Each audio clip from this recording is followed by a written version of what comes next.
¿Qué tal, benditos hermanos en Cristo Jesús? Bendito pueblo de Dios.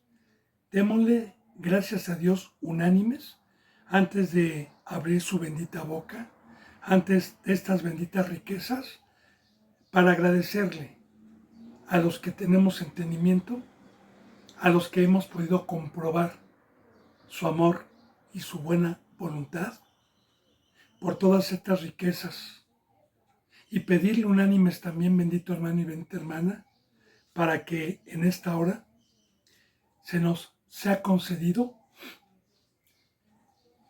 que se abra el tercer cielo para que descienda este bendito maná, este bendito alimento a todos los que venimos con hambre, con sed de justicia, a todos los que venimos con temor y con temblor delante de Él y no delante de los hombres, a todos los que venimos con un corazón de credulidad, poniendo nuestros ojos en el galardón y no en lo temporal.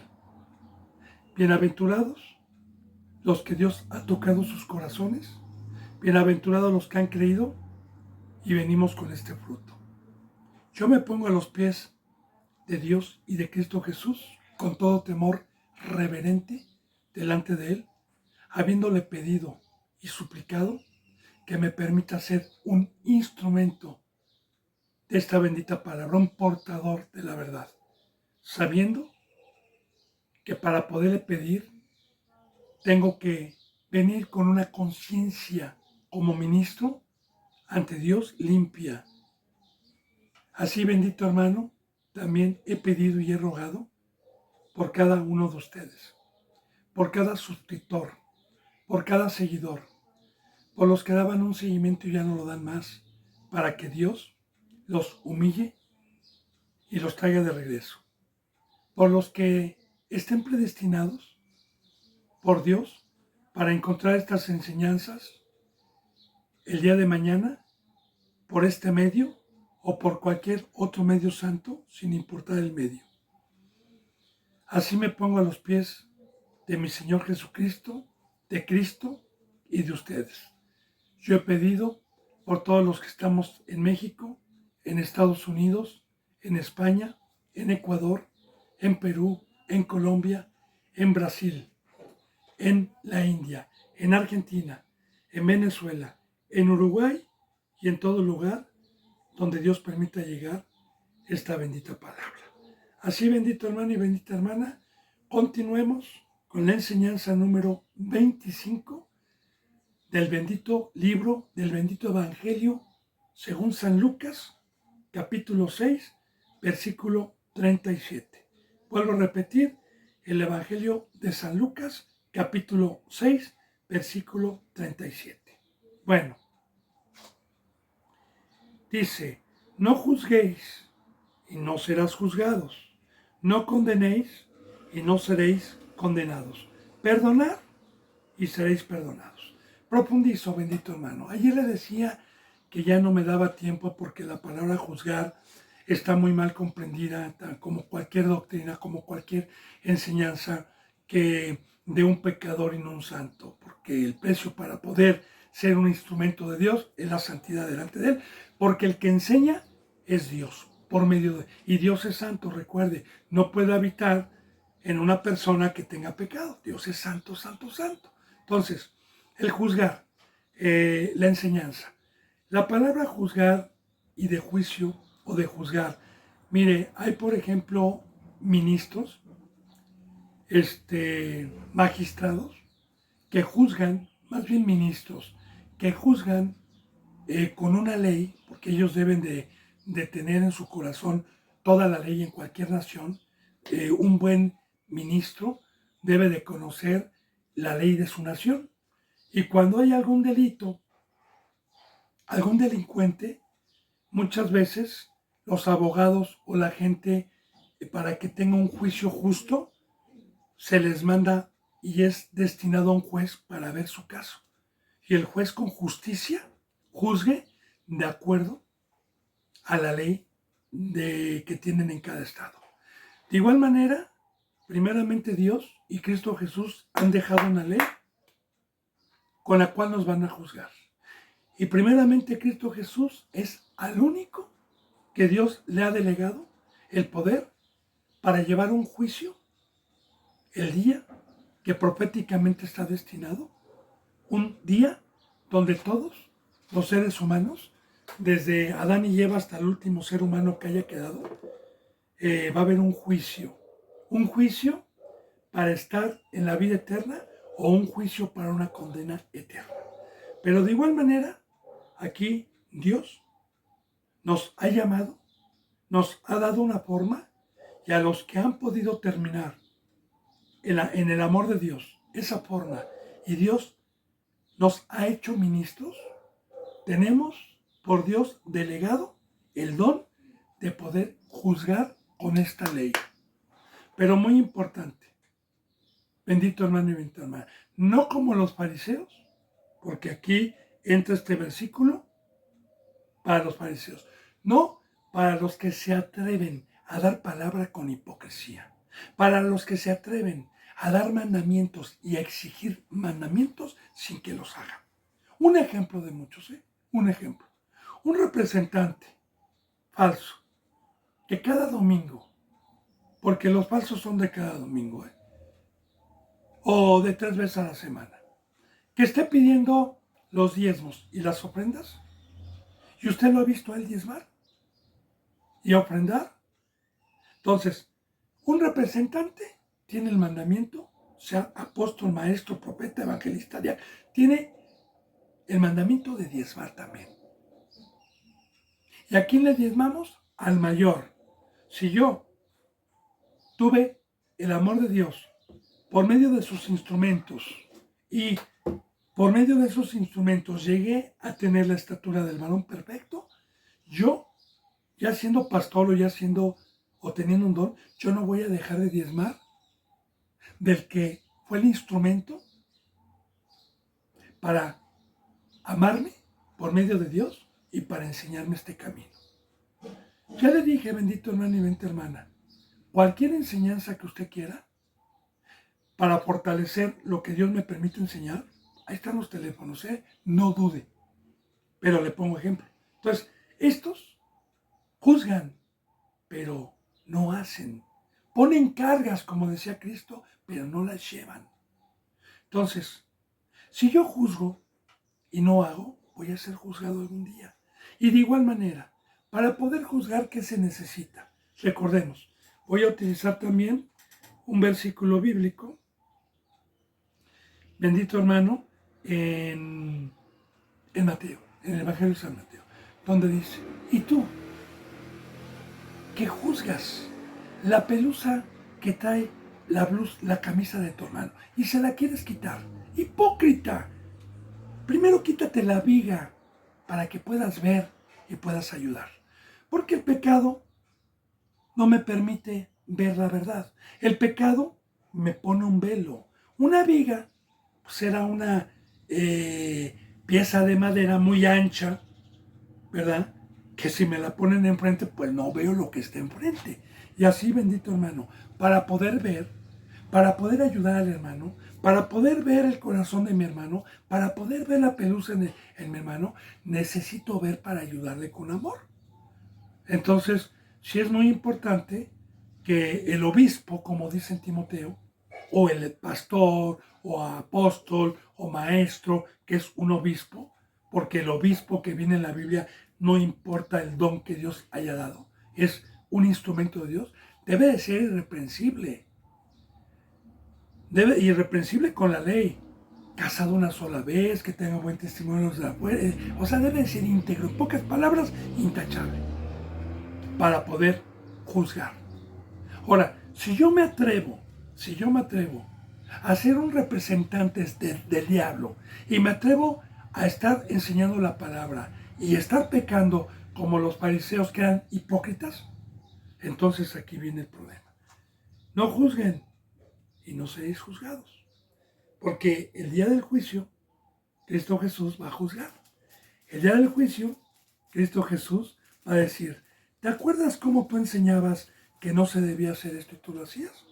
Hipócrita. Ahora, no juzgues y no serán juzgados.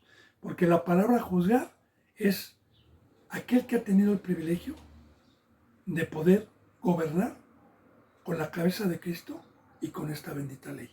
Eso es juzgar. Ahora, no condenéis y no seréis condenados. De igual manera, condenar. Porque un juez también tiene el poder delegado por una nación para condenar a una persona a cadena perpetua o a la silla eléctrica, según el caso de cada nación, o a una cadena perpetua o a 20 años. De igual manera, bendito hermano y bendita hermana, el único que tiene juicio para condenar, para mandar al lago de fuego, el único que tiene delegado ese poder es Cristo. Pero de igual manera, la bendita palabra se podría contradecir. Porque de igual manera, la bendita palabra nos dice que cuando hay un hermano que se le exhortó una, dos veces y que luego fue llevado a la iglesia, al Sanedrín, a los santos, y que aún así se arrepintió, nosotros lo que desatemos queda desatado del cielo. Y aquí está hablando de una condena, porque Dios nos ha delegado el poder para quitar de la congregación algún anticristo, alguien que practique el pecado, un hermano impío, un hermano, bueno, hermano ya no, ¿verdad? Porque hermano es todo el que tiene el Espíritu Santo. Y tenemos el poder de hacerlo a un lado, y no el poder, sino más bien el mandamiento, pero, fíjese bien, pero yo puedo condenar, bendito hermano, y he condenado con la presencia y con todo temor a los que practican el pecado y empiezan a ser un instrumento de oposición, porque es un peligro. Cuando alguien empieza a pecar, empieza a oponerse. Ahorita le voy a profundizar, ahorita le voy a tener a explicar lo de condena, le voy a dar algunos testimonios. Mire, cuando hay gente con hambre, con temor, con el Espíritu Santo, dicen amén a las enseñanzas de Dios. Pero cuando alguien es incrédulo y empieza a pecar, yo por ejemplo, algunas ocasiones que predicaba de la cruz, que predicaba de la unión, que predicaba que Cristo Jesús nos dice que vivamos juntos, que tenemos que dejar todo y que tenemos que ayudarnos mutuamente. Ya había personas ahí que escuchaban cuando yo predicaba y murmuraban y decían, no es cierto, hijo, no es cierto que tienes que hacer esto. Yo sí estoy de acuerdo en esto, pero en esto que está diciendo él, no. Y lo hacían murmurando en secreto a hermanos o hermanas que tenían poco tiempo y los confundían. Entonces son un peligro, hermano. Pero, ¿qué dice? Y no condenes. Mire, habla de que si yo me atrevo y soy hipócrita y me atrevo con pecado a ejecutar una condena y apartar a un hermano, olvídese, hermano, amontono ascuas de fuego sobre mi cabeza para el día del juicio. Porque con la medida que yo juzgue, con esa medida voy a ser juzgado y doblemente. Por eso, todo es con santidad. Y no seréis condenados. Ahora, perdonad y seréis perdonados. Voy a profundizar un poquito sobre el perdón. Bendito hermano y bendita hermana, porque el perdón, yo quiero decirle que el perdón no es un fruto del ser humano. Y ahorita les voy a decir por qué. El perdón es un fruto de Dios, del Espíritu Santo. Y recordemos que nosotros no podemos hacer ninguna obra, no podemos tener ningún fruto de lo que nos está pidiendo aquí, no podemos hacer ningún mandamiento si no está el Espíritu Santo dentro de nosotros. Porque en el mundo, usted me va a decir, hay mucha gente que se perdona, pero no genuinamente, porque vuelven luego a recordar y no se les olvida nunca. De labios para afuera dice, te perdono, pero pasa alguna otra cosilla y te acuerdas que me hiciste esto y no lo pueden quitar. Es una montaña que no la pueden quitar de su corazón. En el mundo se perdonan hipócritamente, porque el perdón es como dice la bendita palabra.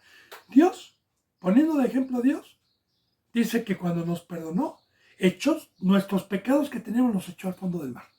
Y que nunca más se volvería a acordar de ellos, siempre y cuando guardáramos la ley. Entonces, vuelvo a repetir, el perdón es un mandamiento, no es a ver si puedo o no puedo.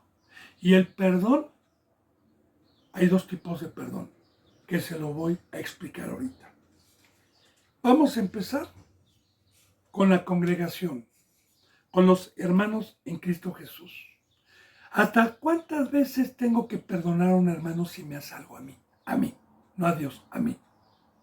Porque si le hace algo a Dios, el que practica el pecado es el diablo y Dios lo hace a un lado. Pero si a mí me hace algo el hermano, ¿hasta cuántas veces lo tengo que perdonar? Dijo Pedro. ¿Hasta 7, Señor? Y dijo, no te digo hasta 7, sino 7 por 70. Ahora, el perdón genuino, bendito hermano y bendita hermana, que proviene de Dios.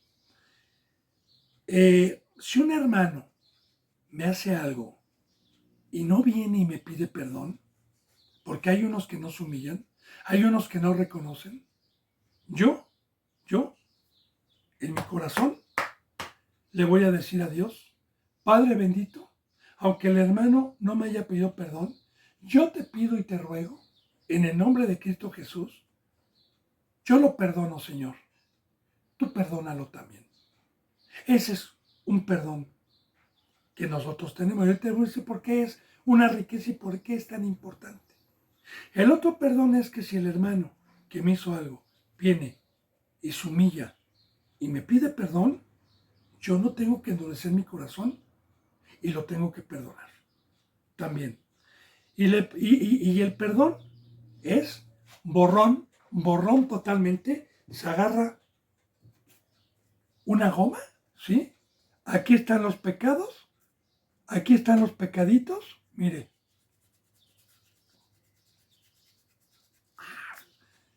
¿Qué estaba escrito? ¿Qué estaba escrito? Ya no me acuerdo. Lo borré. Pero, vuelvo a repetir, eso solamente es con el poder de Dios. Borrón. Y si me vuelvo a hacer nada, y te acuerdas, y no se te olvide lo que... Y ese no es un perdón, hermano. En la hermandad, porque yo sí le digo algo. Con los impíos, con los que practicaron cuando Dios les dijo, echaré tus pecados y no me volveré a acordar de ellos, es para los que guardan los mandamientos. Pero si yo juego con Dios, Él vuelve a sacar todos mis pecados y me los va a recordar. Entonces, el perdón es un corazón genuino de perdonar a mi hermano y borrarlo. Y profundizo también lo del perdón. Bendito hermano y bendita hermana. Si usted no perdona al hermano, ya sea en su corazón, aunque no le pida perdón, o si el hermano viene y le pide perdón y usted no se reconcilia con él y no lo quiere perdonar, quiero decirle que la maldición es para el que no perdona, porque dice la bendita palabra, si traes algo contra tu hermano, ve y ponte a cuentas con él. Dice la bendita palabra que Dios no quiere tus ofrendas en el altar, no quiere tu sacrificio si tienes algún problema con un hermano. También dice la bendita palabra que si dice, enójense, pero que no se ponga el sol antes de que se reconcilien, porque si no lo hacen, van a echar una raíz amarga en sus corazones y Satanás va a ganar ocasión, porque cada día que pase los va a ir alejando más del hermano. Y seamos como niños. Los niños de 4, 5, 6, 7 años juegan, se molestan, dicen, córtalas, ya no voy a jugar contigo. Y a la hora están otra vez jugando. Entonces, ese es un perdón. En una congregación no debe de haber ese fruto de al hermano si le hablo, este lo trato mejor, este no. No, hermano, no. Y si el hermano llega a una congregación y no me saluda, o no me dio un vaso de agua, o le pedí ayuda y no me la dio, o le pedí prestado y no me prestó en mi necesidad, o cualquier cosa, yo ya le dije, los dos tipos de perdón que hay. Si no me pide perdón, yo no dejo una raíz amarga en mi corazón. Yo mejor le digo a Dios, Señor, lo perdono. Aunque no me haya pedido perdón, lo perdono. Y yo lo voy a seguir tratando igual. Y si Él me pide, yo le voy a dar y no le voy a pagar mal por mal. Y el otro es si el hermano viene a pedirme perdón. Entonces, perdónense, porque ya le dije, bendito hermano, y le pongo una parábola muy importante. El rey, hablando de Cristo en esta parábola, quiso hacer cuentas con uno de sus deudores y le mandó a hablar. Uno que le debía 10,000 talentos de oro. Dice la palabra. Digo, Dios se va a los extremos, pero es el sabio. Porque un talento de oro pesa 33,5 kilos de oro. Imagínate 10,000. Pues son 33,5 kilos de oro. No más, 300,000 kilos de oro. 10,000 por 30.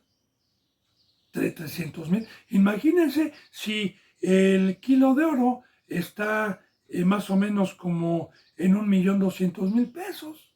Imagínense 300,000. No, pues es un dineral. Entonces, quiso hacer cuentas y mandó traerlo y le dijo, págame porque si no te echo a los verdugos. Págame lo que me debes. Y claro que no tenía cómo pagarle al rey. Y le suplicó misericordia. Le pidió que lo perdonara, que le tuviera paciencia, que se lo iba a pagar. Y el rey, representando a Dios y a Cristo, movido a misericordia, por la humillación, por pedir perdón, por humillarse, el rey le perdonó toda la deuda, hablando también de la enseñanza de todos los pecados que Cristo Jesús me perdonó cuando yo era del mundo, cuando yo era de la carne, y que cuando yo me arrepentí me perdonó millares de pecados, porque yo, pues cuando no conocía la ley, por naturaleza, todos los días pecaba, hacía más de 1,000 pecados diarios, hacía todo lo contrario y tenía otro fruto. Ahora, el rey cuando vino tuvo misericordia, le pedí perdón y el rey me perdonó todos mis pecados. Pero este siervo que fue perdonado salió y se encontró un consiervo que es un hermano, porque la palabra consiervo es un hermano en Cristo Jesús. Así lo dice la palabra. Y le dijo, págame lo que me debes, que le debía 100 denarios, que no es nada comparable con 10,000 talentos, porque el denario era la moneda de más baja denominación en el Antiguo Testamento. Muy baja. Y eran 100 denarios. Póngale que ahorita sean 4,000, 5,000 pesos. A comparación de la cantidad que le dije, de miles de millones de pesos, no es nada comparable. Y aquel le dijo, ten misericordia, te voy a pagar, no he tenido, te voy a... Y lo empezó a ahorcar y no lo quiso perdonar. Entonces, unos que estaban ahí, que habían visto la deuda que le había perdonado, que representan ángeles de Dios, porque los ángeles son mensajeros. Fueron con el rey y le dijeron, oye, aquel siervo que le acabas de perdonar 10,000 talentos, él salió con otro siervo tuyo, con un consiervo que le debía 100 denarios y no lo quiso perdonar. Y le dijo, tráigamelo y llámelo. Y ya en la presencia le dijo, ¿sabes qué? Te condeno y no te perdono. Y lo entregó a los verdugos, que es el día del juicio final. Entonces, bendito hermano y bendita hermana, mire, a mí me ha ayudado mucho esto en la congregación, no con los impíos, porque yo no puedo perdonar a alguien que practique el pecado, me tengo que separar de él, lo tengo que aborrecer. Y si Dios no lo perdona, pues, hermano, ¿qué? Yo no soy el Señor, yo no soy el dueño de la iglesia, pero dentro de la congregación estamos hablando de la hermandad. Estamos hablando de un hermano que pueda tropezar, que me pueda hacer algo a mí. Y lo tengo que perdonar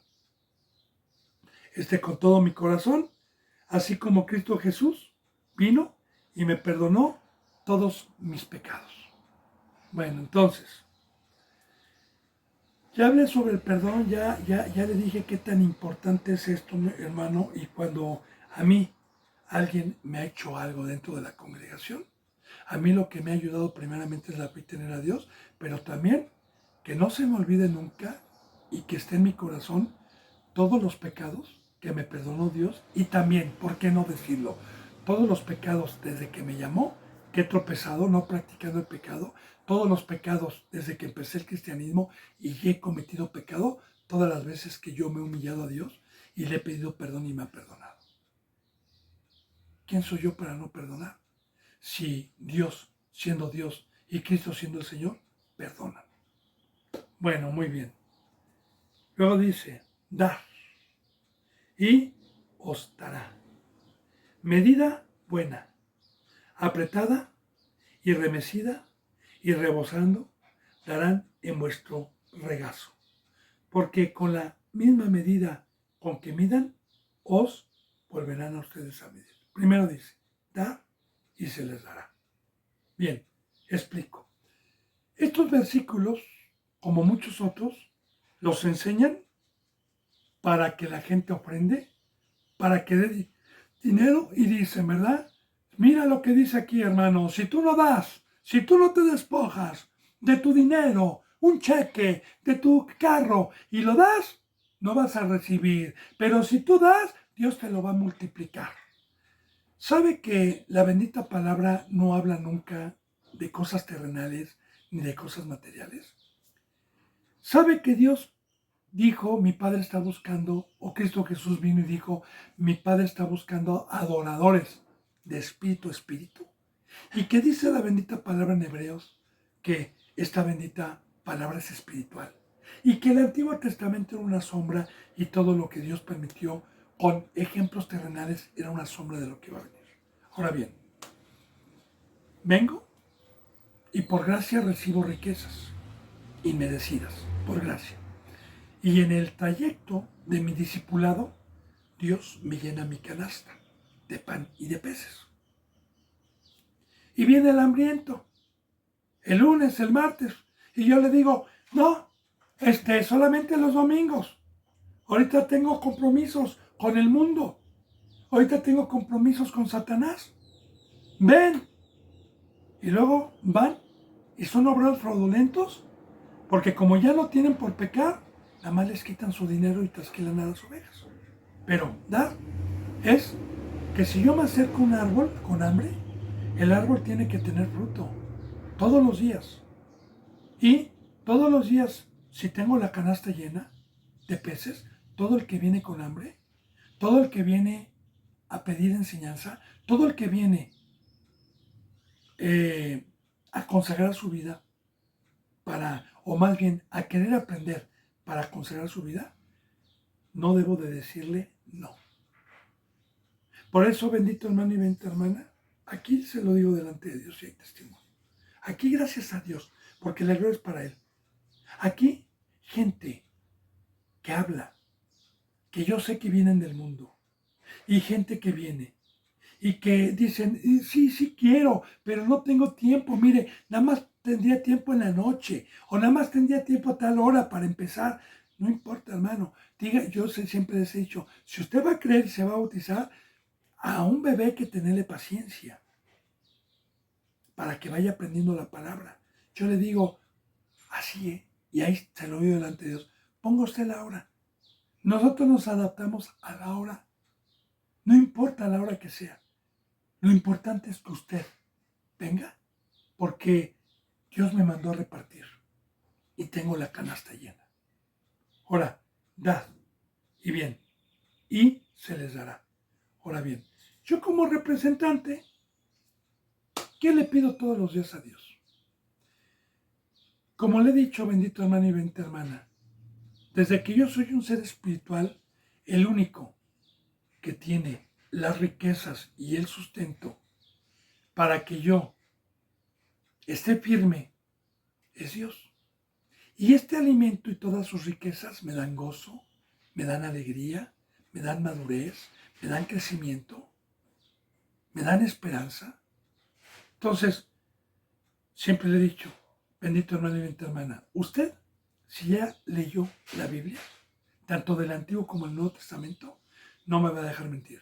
Ningún hombre jamás pidió dinero, ni casas, ni gloria terrenal. Todos los varones de Dios que oraban, pedían por el pueblo, pedían sabiduría, pedían luz, pedían protección, pedían las cosas espirituales.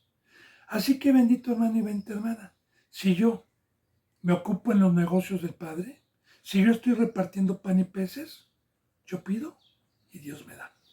Pero, ¿cómo me voy a atrever a pedirle sabiduría? ¿Cómo le voy a pedirle a Dios gloria, la llenura de su bendita presencia? ¿Cómo le voy a pedir a Dios que tenga la cabeza que es Cristo Jesús si yo me guardé el talento y no lo puse a trabajar? Entonces, dad y os dará, punto y coma. Medida buena. Medida buena es que en el Antiguo Testamento los que salían a recoger el maná salían con medidas de un gomer. Según, y decía Dios, tome cada uno lo que pueda comer y no guarde para mañana nada del maná en el Antiguo Testamento. Y tenían medidas. De igual manera, bendito hermano y bendita hermana, a la medida que cada ovejita me pida, sea 1 hora diaria, 2 horas, 3 horas, 4 horas, porque empiezan con 1 hora, luego con 2, a los que van siendo 20, van dejando el mundo, luego a la medida se les da. ¿Por qué? Porque nosotros tenemos la canasta llena para que Dios multiplique y no se acabe el pan ni los peces. Dice, medida buena, apretada. Yo discierno aquí, bendito hermano y bendita hermana, que cuando se mete en un costal bastante alimento, bueno, queda apretado. Porque así lo dice también la bendita palabra de Dios, ¿no? Que un buen escriba saca tesoros antiguos de su corazón y tesoros nuevos. Y cuando habla de un buen escriba, habla de un sabio, habla de un pastor, habla de un representante puesto con Dios. Y medida apretada es que saca tesoros antiguos de su corazón, es que todo el Antiguo Testamento debe de estar inscrito y comprendido. Y que todo el Nuevo Testamento, que es un tesoro, debe de estar comprendido y entendido. Y abunda, está apretado y damos en abundancia. Dice aquí, remecida y rebosando darán en vuestro regazo. Ahora, remecida, porque hablamos en el Antiguo Testamento que las ofrendas que nosotros eran remecidas, que representa un reposo y rebosado, un vino añejo rebosado, que es consagrado a Dios, darán en vuestro regazo, en el lugar donde Dios nos ponga, debemos de dar este fruto. Dice, porque con la misma medida con que ustedes midan, os volverán ustedes a medir. Ahora, así bendito hermano y bendita hermana, Dios tiene una medida para medirnos.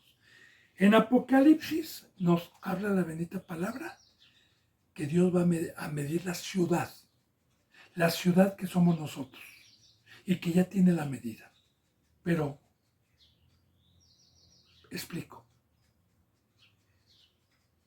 una hermana o un hermano que tiene hambre y sed de justicia y que comprendió la palabra y que me pida lunes, martes, miércoles, jueves, viernes, sábado, domingo, 1 hora, 2 horas, 3 horas, 4 horas, 5, según el hambre que tenga.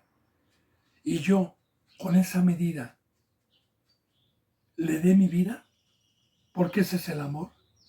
No hay mayor amor que que uno ponga la vida por sus amigos, para hacer luz, para hacer sal, para hacer instrumentos y guiarlos. Entonces, Dios me va a medir, porque la medida del amor es la medida del varón perfecto. ¿Por qué? ¿Por qué?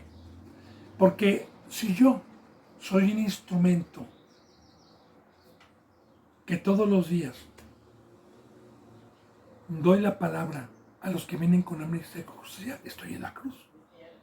No tengo ningún Dios. No tengo nada que me pueda decir. Espérame, hermano, no puedo ahorita. No tengo tiempo. A menos que tenga que ir a evangelizar o que tenga que ir a bautizar. Pero en ese caso hay un cuerpo. No te preocupes, hermano. Hoy no puedo yo, pero aquí está mi hermano o aquí está esta profetisa que te van a enseñar por este día. Yo mañana regreso, pasa. Pero por la obra de Dios. Entonces, bendito hermano y bendita hermana, la medida a la cual quiere que Dios lleguemos es la medida del varón perfecto. Y algún día se nos va a medir. Y si yo llegué a esa medida, y cuando llegue al juicio final y Dios me mida, va a decir, ¿tienes la medida del varón perfecto? Porque consagraste tu vida y con esa misma medida tú diste, ven al reino de los cielos.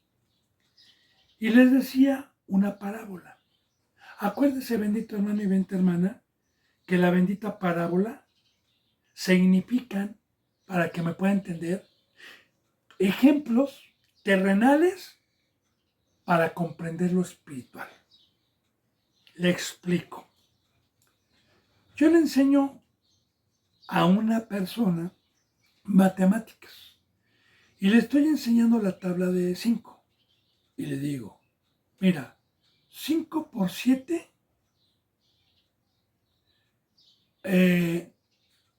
son 35. 5 por 7 son 35. ¿Entendiste? Sí. A ver, dime, ¿cuánto es 5 por 7? 35. Ahora explícamelo. ¿Por qué 5 por 7 son 35? Y no me lo vas a saber explicar. Pero si yo compro 5 peras, o más bien 35 peras, y le digo, mira, ven, siéntate. Mira, voy a poner 5 peras aquí, en este trastecito. Voy a poner otras 5 peras en este trastecito. Otras 5 peras en este trastecito van 3. Otras 5 peras en este trastecito van 4. Estas 5 peras en este trastecito son 5. Estas 5 peras en este trastecito son 6. Y estas 5 peras en este son 7. ¿Cuántos trastecitos son? Cuéntalos. 7. ¿Y cuántas peras hay? 5. Ahora, cuenta todas las peras. ¿Cuántas suman? 35. Ahora, 7 trastecitos por 5 peras que hay. ¿Ya entendiste por qué? ¡Ay, amén! Bueno, digo amén si sean las cosas de Dios. Ya entendí. Y tiene comprensión y discernimiento del por qué. Porque muchos que dan la palabra, la dan, pero no tienen el entendimiento. Pero hay un precio para tener el entendimiento. Santidad y Espíritu Santo. Entonces, bendito hermano y bendita hermana. Y les decía una parábola. Ya les expliqué lo que es una parábola. Y las parábolas, que hay muchas en la Biblia, las pone Dios para poder entender lo espiritual. Dice, ¿acaso puede un ciego guiar a otro ciego? No, caerán ambos en el hoyo. Ahora, ¿de qué ceguera habla? ¿De los ojos de la carne? No, porque yo conozco muchos impíos. Yo conozco mucha gente que practica el pecado, que ven con los ojos. Pero le voy a decir cuál es el ojo espiritual. El ojo que Dios vino a poner. El ojo que me permite ver. Y en Efesios lo dice. En Efesios dice que el ojo es el entendimiento y el discernimiento de las cosas espirituales, de esta ley que no es terrenal. Ese es el ojo. Y para poder tener el ojo, se necesita ser un ser espiritual, no un ser de carne. Porque los que son de carne son ciegos. Hablando espiritualmente, Dios les pone un velo para que no puedan ver las cosas celestiales. ¿Qué decía Cristo Jesús a los fariseos? Hipócritas, ¿ustedes saben ver las señales cuando va a llover? ¿Los arreboles? ¿Cuándo va a ser un buen día? ¿Y cuándo va a llover? Esos son de corta vista, de los ojos de carne. Les decía, hipócritas y ciegos, porque ustedes no pueden ver las señales de los tiempos de Dios. No pueden ver las señales de arriba. Son ciegos. Ahora bien, Dios vino a sanarme. Cristo Jesús me vino a sanar. Cuando me llamó de las tinieblas a su luz admirable, yo creí, me sanó para que tuviera oídos espirituales. Me sanó para que tuviera una vista espiritual. Me sanó para que tuviera pies espirituales. Me sanó.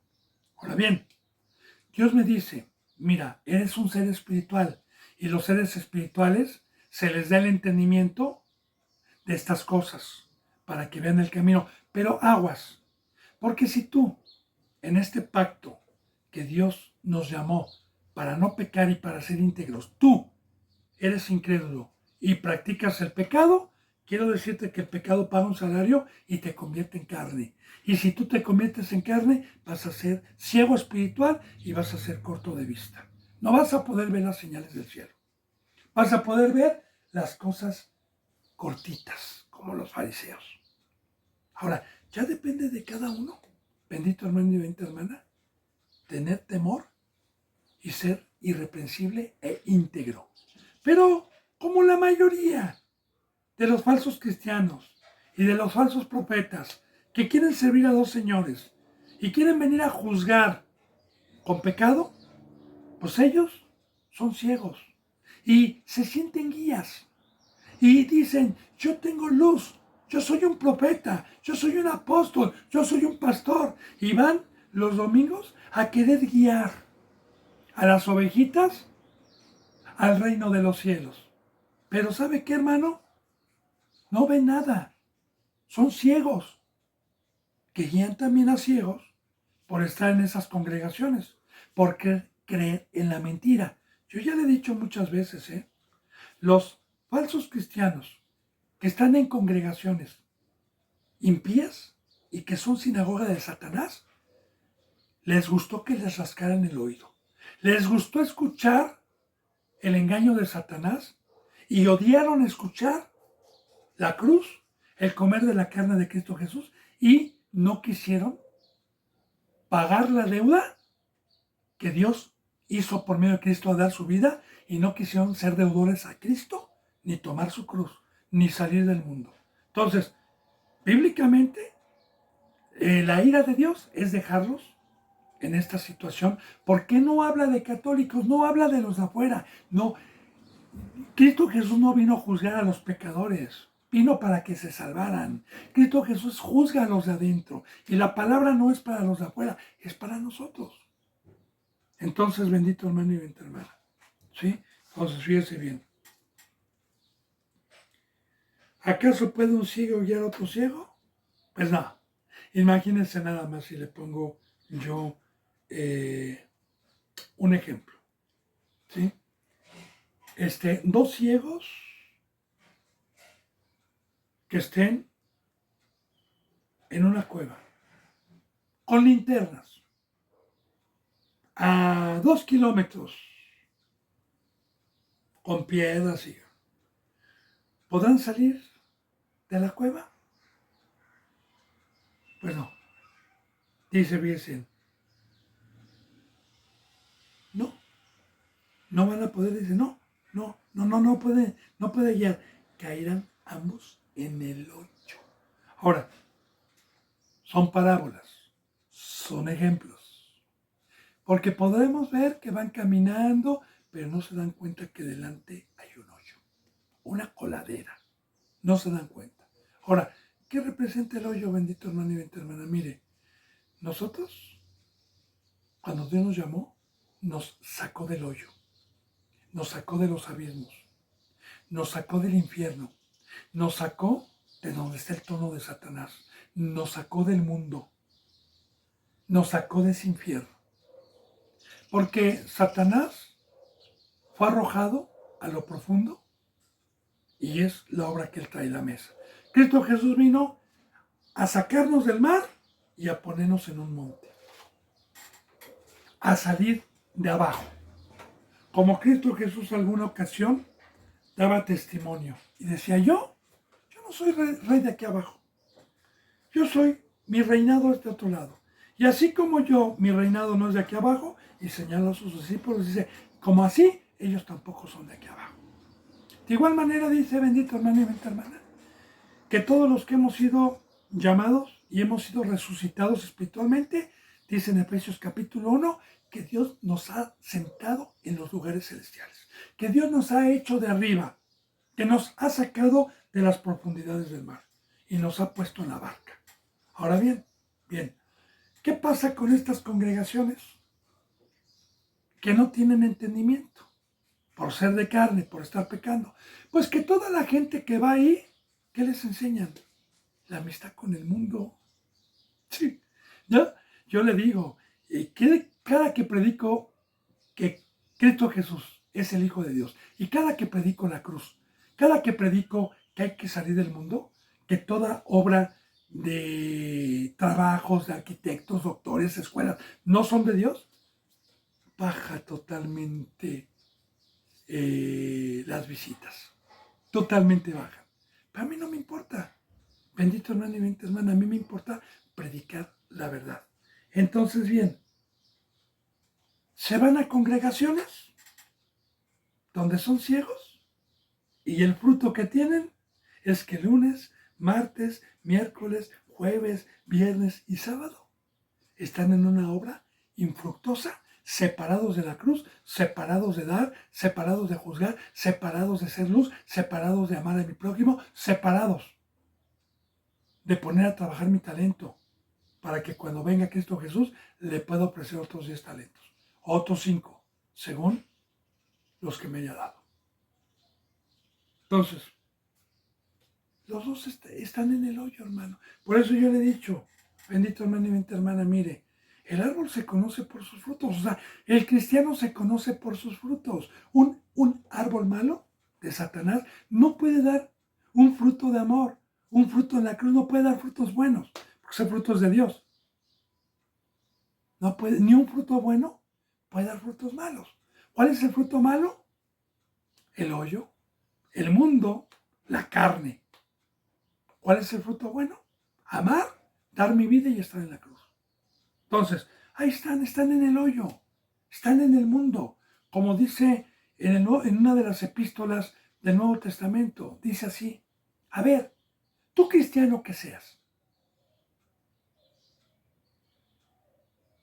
dime tu cristianismo y cuéntame de tu fe sin obras. Y yo te voy a decir que soy cristiano por mis obras. Entonces, ahí están las dos obras, hermano. ¿Cómo puedo yo reconocer a un falso cristiano? Pues el que no tiene la obra de Dios todos los días. El que está en las concupiscencias, de vacaciones, en el mundo, buscando dinero del mundo, afanes. Muy, muy clara la palabra. Entonces, en esas congregaciones son ciegos, también los que van son ciegos y están en el hoyo. Palabra de Dios no es mía. Dice en el versículo 40, el discípulo no es superior a su maestro, mas todo el que fuere perfeccionado será como su maestro. Ahora bien, los ciegos se jactan de ser maestros y los que van, que también son ciegos, tropiezan. Pero en la verdad, la palabra discípulo, recordemos que es alumno. Y el primer maestro sobre la faz de la tierra, que fue un instrumento de Dios, fue Cristo Jesús, que se le llamaba Rabí, Rabí, que significa maestro. Ahora bien, cuando la bendita palabra nos dice en Hebreos, para poder fortalecer esta palabra, sujétense a sus pastores. ¿Qué es un pastor? Enseña la palabra. O a sus obispos o a quien esté enseñando.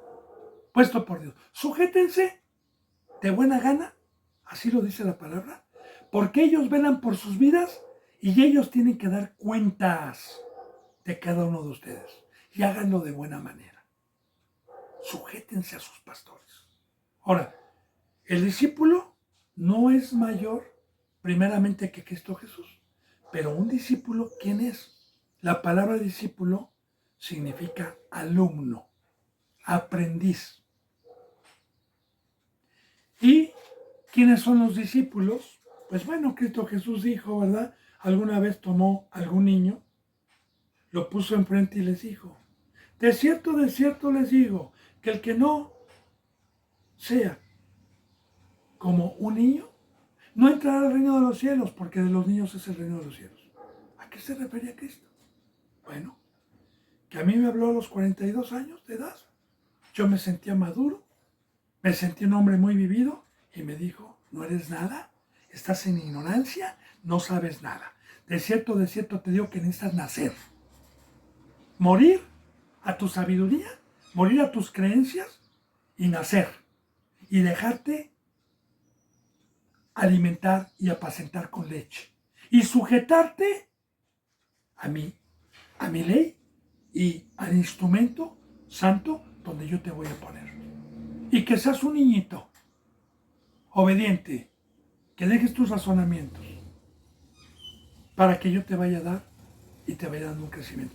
Ese es el discipulado. Ahora yo, cuando tenía 6 o 7 años y mi papá me daba una, pues yo no iba a instruir a mi papá, ¿verdad? Ni iba a instruir a mi mamá. Pues ¿cómo los iba yo a instruir? De igual manera, Cristo Jesús primeramente fue el maestro, la cabeza.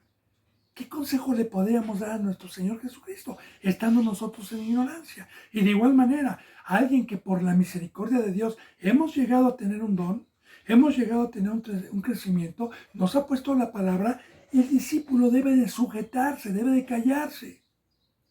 Por eso, el discípulo no es mayor. Por eso Dios nos dice y nos habla de una estatura. Y la estatura del varón perfecto es llegar a tener un ministerio dado por Dios y no por los hombres. Y ese es el tamaño espiritual. Y eso es lo más grande y lo más mayor que puede tener una persona que fue llamada, que entró por la puerta del redil. Pero que mientras es discípulo, no es mayor que su maestro. Y tiene que respetarlo. Tiene que, porque Dios nos ha dado ese poder, porque nosotros velamos por sus vidas. Entonces, no es mayor. El discípulo no es superior a su maestro. Mas todo el que fuere perfeccionado, y fíjese bien, será como su maestro. Ahora fíjese, todo el que fuese perfeccionado, aquí está todo el discipulado. Mire, yo cuando Cristo Jesús me llama, o llama a una persona por el Evangelio, te dice, te voy a empezar a dar una forma. Pero te quiero como sacrificio vivo, no regreses, no te vayas de mis manos. Y mientras tú seas obediente y seas sumiso, yo te voy a dar una forma hasta que alcances la estatura del varón perfecto. Porque aquí habla de perfección. Y la perfección es llegar a tener la imagen de Cristo. La perfección es llegar a ser un ángel. La perfección es llegar a ser un obispo. La perfección es salir del mundo. La perfección es tener la imagen de Dios. La perfección es imitar a Cristo Jesús. Ahora bien, nadie puede ser un maestro o un obispo si no es perfecto. Y para poder ser perfecto, por eso le decía, el árbol se conoce por sus frutos. Por eso ahí dice en la 20 palabra, el obispo debe ser irreprensible, tiene que perfecto, hermano. Y entonces sí es digno de poder juzgar. Y si es digno de que Dios dice a los discípulos, sujétense a sus pastores, pero fíjense como dice en hebreo, ponga atención, según cuál haya sido su conducta, porque el discípulo también tiene el mandamiento de Dios de ver el árbol, de conocer el árbol. Y Dios le da entendimiento para poder conocer un árbol. Pero yo sí sé que el árbol es bueno, que el fruto es bueno, pues no voy a ser mayor y me voy a sujetar a lo que me esté diciendo mi pastor o mi representante por medio de la cabeza que es Cristo, va con la palabra. Entonces, ¿qué nos dice Dios? Que si usted, hermano, llega a la perfección, usted también va a ser maestro, gloria a Dios. Todos, según esta bendita palabra en el versículo. Dice, mas todo el que fuese perfeccionado, el que se deje amar, el que llegue a hacer una semilla que da al 30, al 60 y que no se haya perdido, será perfeccionado como Cristo Jesús, como su maestro. Porque Cristo Jesús no pecó. Cristo Jesús fue santo. De igual manera, lo mismo que tuvo Cristo Jesús, lo mismo que Dios me ha dado, que es el Espíritu Santo. Bendito y alabado sea Dios por estas riquezas y por estas profecías y estos regalos que se adquieren por fe y se adquieren poniendo diligencia. De modo que si uno está en Cristo, nueva criatura es. Ahí está la perfección. Las cosas viejas pasaron y aquí todas son hechas nuevas. Versículo 41. Y aquí viene lo que le decía yo en Mateo. En San Mateo aquí viene. ¿Y por qué miras la paja que está en el ojo de tu hermano? Aquí habla de una paja. En Mateo habla de una pelusa en la vestimenta. Aquí habla, y le voy a explicar esto. ¿Por qué miras la paja que está en el ojo de tu hermano? Porque para poder juzgar, ¿qué le dije que se necesitaba? Ser perfeccionado. Ya le expliqué en esta enseñanza. Y para allá vamos. Fíjense cómo el versículo 40 nos habla de una perfección. Para poder juzgar, para poder ser un maestro. Ahora, si yo quiero juzgar con pecado, ¿por qué miras la paja que está en el ojo de tu hermano y no echas a ver la viga que está en tu propio ojo? Ahora, la paja. ¿Qué hace, bendito hermano y bendita hermana? Un pedacito de basura en mi ojo cuando me entra. Se me nubla la vista, se me cierra, no lo puedo abrir, me lo estoy talle y talle, me lagrimea, veo borroso si es que logro ver algo, o de plano, cierro el ojo. Ahora, los discípulos vienen semiciegos, tienen paja en sus ojos espirituales. Ahora bien, yo no puedo decir con pecado a alguien, ciego, tú no eres maestro, y estar juzgando y estar criticando como hacían los fariseos, y ellos eran ciegos. Entonces, todos son con simbolismos. Ya le dije lo que significa hoy la paja. De hecho, cuando Cristo Jesús manda a llamar a alguien aquí y me permite mediante el Evangelio predicarle y que se bautiza, vienen con paja, son semiciegos. Por eso un pastor, por eso, ¿qué representa la ovejita? Un discípulo. Y la ovejita, usted sabe que una ovejita, que un animal, una ovejita es semiciega, que por eso necesita al pastor, que por eso escuchan la voz del pastor. Entonces, claro que en el discipulado nos vamos ayudando a quitarle la paja del ojo con esta bendita palabra para que el día de mañana pueda ver bien y llegar a ser maestro. Pero para poder ayudar, para poder esta obra, ¿qué se necesita? Ser perfecto, como lo acabamos de ver en el versículo 40. Y si no, debo de sujetarme a mi maestro. Ahora dice, ¿por qué miras la paja que está en el ojo de tu hermano y no echas a ver la viga que está en el tuyo?